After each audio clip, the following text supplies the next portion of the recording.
আর নগদ টাকায় কি বেশি হয়ে গেছে যে আপনারা যেমনে মনে করে এমনি মানুষের টাকা দেন?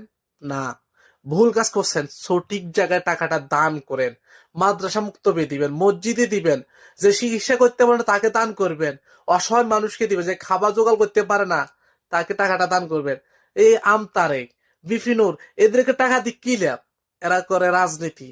আর এরা রাজনীতি করে এদের ব্যাংক বিলিজ করবে। এরা দেশের মানুষের জন্য কাজ করবে না। এরা পানির স্রোত যেদিকে টাকা যেদিকে বাসে তারা সেদিকে ধরবো। আর না দেখেন না, আমতারে প্রত্যেকটা ভিডিওর সাথে নিচে দিয়ে একটা বিকাশ নাম্বার দিয়ে দে, ব্যাংক অ্যাকাউন্ট নাম্বার দিয়ে দে, যে তোমরা টাকা পাঠাও আমাদের দলের জন্য, আমরা 300 আসনে প্রার্থী দিব। বিপিনুর একই কাম করছে, তার চেয়ে ডবল। বিপিনুর আর আমতারেক এরা দুজন একটা দলে ছিল একটা সময়। এখন ভাগাভাগি মিল নাই যে তারা আলাদা হয়ে গেছে। বিপিনুর 300 আসনে লোক নমিশন বিক্রি করি 2 লক্ষ 3 লক্ষ টাকা করে নিয়ে এখন সেই কিছু বিএনপিতে নমিশন নিয়ে ফেলছে।